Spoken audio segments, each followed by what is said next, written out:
C'est à plus de 1000 km d'Aden, sous les ors du royaume d'Arabie Saoudite, qu'une guerre dans la guerre au Yémen a officiellement pris fin.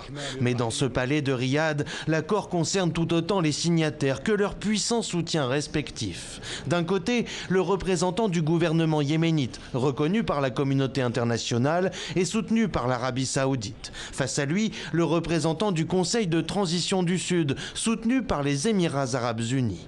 En principe allié dans la lutte au nord contre les rebelles houthis, la coalition du Golfe avait pris du plomb dans l'aile cet été. En août dernier, les séparatistes qui veulent rétablir l'État du Yémen du Sud s'étaient emparés d'Aden au prix d'affrontements avec les loyalistes. Cette signature ouvrira la porte à de futurs accords avec les factions yéménites, ce qui nous permettra de mettre fin à la crise.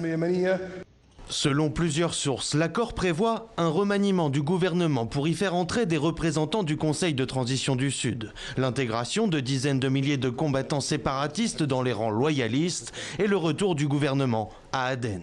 Dans le grand port du Sud, qui a connu des combats meurtriers, la population accueille favorablement cet accord.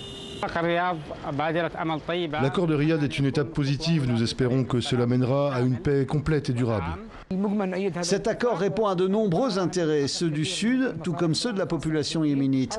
Et cela unifie les efforts pour éliminer les milices houthis.